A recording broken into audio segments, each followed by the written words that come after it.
Assalamualaikum warahmatullahi wabarakatuh. Kembali lagi dengan saya M. Al-Hadid Faindra dengan NIM 2211092025 dari kelas 2C jurusan Teknik Elektro Program Studi D4 Teknologi Rekayasa Instalasi Listrik Politeknik Negeri Padang.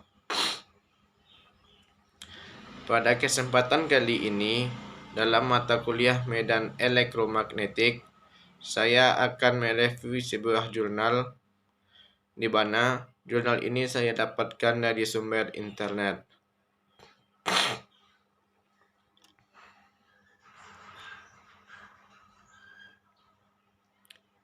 Selanjutnya, judul jurnal ini ialah Kajian Potensi Medan Magnet Extremely Low Frequency untuk Terapi Osteoporosis. Jurnal ini ditulis oleh 3 orang. Yang pertama ialah Lisa Listiowati, yang kedua Cindy Ineke Ferdinati, dan yang ketiga Sudarti. Langsung aja kita masuk kepada analisis review jurnal. Yang pertama ialah resume jurnal. Penelitian ini bertujuan menganalisis manfaat gelombang elektromagnetik dalam kesehatan yang berguna untuk terapi osteoporosis. Gelombang elektromagnetik yang digunakan adalah gelombang yang memiliki frekuensi rendah, yaitu extremely low frequency atau ELF. Karakteristik dari medan listrik adalah terhalangi, di mana intensitas dari medan listrik akan turun ketika terhalangi oleh suatu benda. Sedangkan medan magnet memiliki karakteristik yang tidak mudah terhalangi dan mampu menembus benda dengan mudah.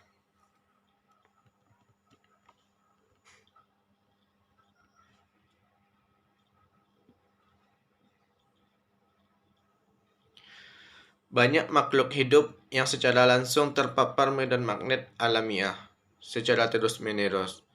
Beberapa penelitian laboratorium dilakukan para peneliti di negara-negara maju sehubungan dengan efek medan magnet ELF bagi kesehatan.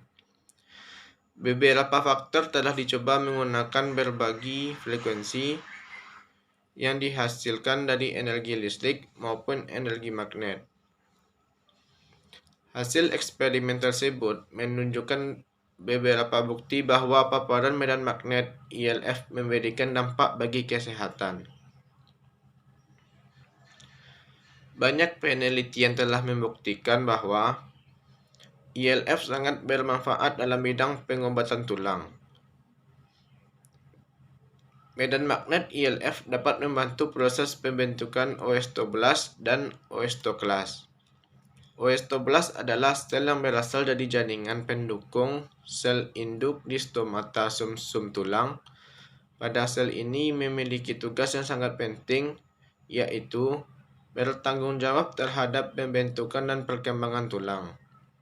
Medan magnet ELF meningkatkan proliferasi sebesar 15% dibandingkan dengan sel yang tidak diobati pada hari kelima.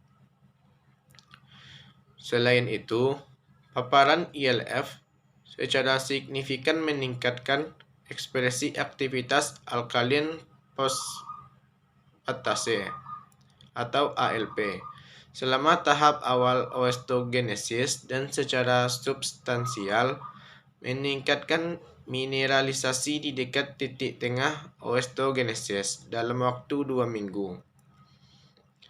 Medan magnet ELF juga meningkatkan ekspresi vinkulin, vimentin, dan kalmodulin dibandingkan dengan kontrol. Oleh dari itu, berdasarkan penelitian tersebut dapat disimpulkan bahwa medan magnet ELF mampu meningkatkan proliferasi sel awal dalam osteogenesis dan mempercepat osteogenesis. Menurut Manji, paparan medan magnet ELF durasi 2 jam per hari selama waktu 2 minggu pada tikus yang diinduksi cedera belakang efektif dalam melemahkan osteoporosis.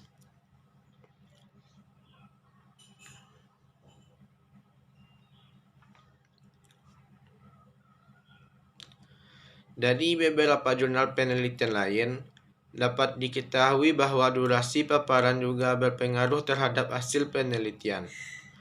Paparan ILF dengan durasi 30 menit dengan intensitas 120 UT berpengaruh baik terhadap pembentukan osteoblast pada tulang osteoporosis. Pernyataan tersebut sejalan dengan penelitian yang dilakukan oleh Agil yang menyatakan bahwa pemaparan medan magnet ILF dengan durasi 30 menit, 60 menit, dan 90 menit terhadap pembentukan osteoblast memiliki dampak yang berbeda-beda. Akurasi dalam pembentukan tulang diperoleh pada waktu 30 menit menggunakan hasil yang berbeda, menyatakan bahwa tulang dengan osteoporosis ringan dapat dipaparkan dengan medan listrik ILF dengan durasi pemaparan 30 menit. Namun pada kasus osteoporosis lanjut dan patah tulang, durasi pemaparan dalam pembentukan osteoblast adalah 90 menit.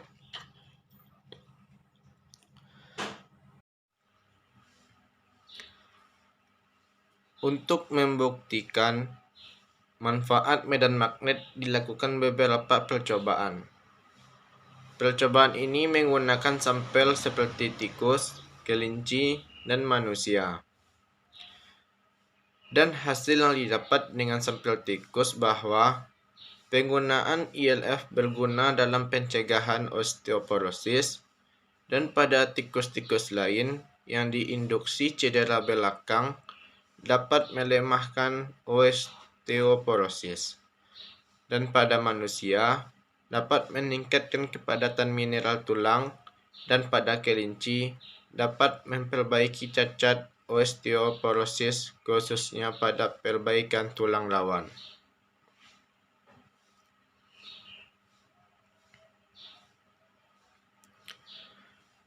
Berdasarkan hasil review di atas, disimpulkan bahwa penggunaan intensitas medan magnet yang tepat dapat membantu terapi osteoporosis. Namun, jika paparan medan magnet yang diberikan tidak sesuai, dapat berakibat negatif pada kesehatan.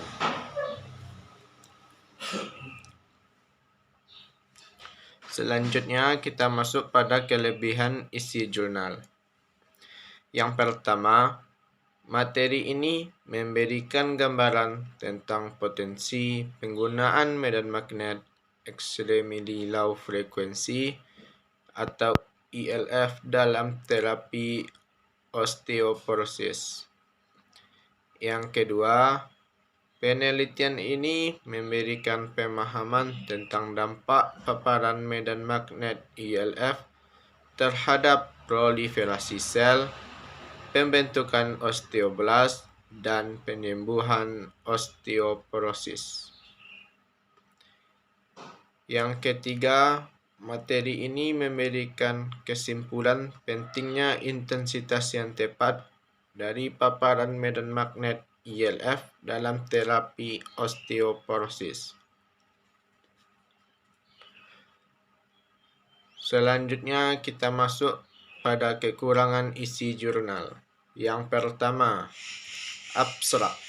Abstrak menggunakan bahasa asing, sehingga pembaca harus menerjemahkan terlebih dahulu untuk dapat memahaminya. Yang kedua, ada beberapa singkatan yang tidak mempunyai penjelasan, sehingga pembaca kesulitan mengartikan dari singkatan tersebut.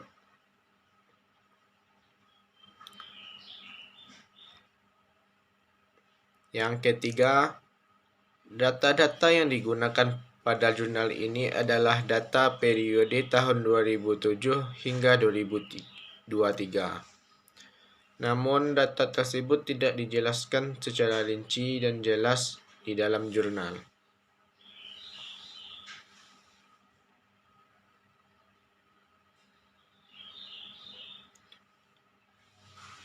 Untuk kesimpulan, penelitian yang dibahas pada jurnal dapat disimpulkan bahwa penggunaan intensitas medan magnet yang tepat dapat membantu terapi osteoporosis. Namun, paparan medan elektromagnetik extremely low frequency atau ELF tetap mempunyai dampak negatif bagi kesehatan jika intensitas paparannya tidak sesuai dengan kegunaannya.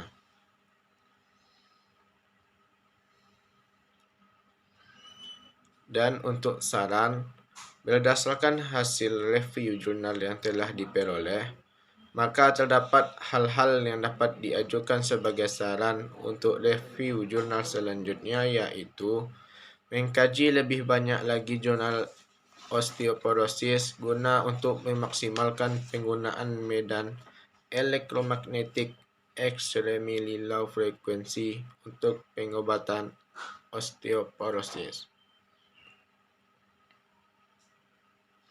Sekian review jurnal pertama saya.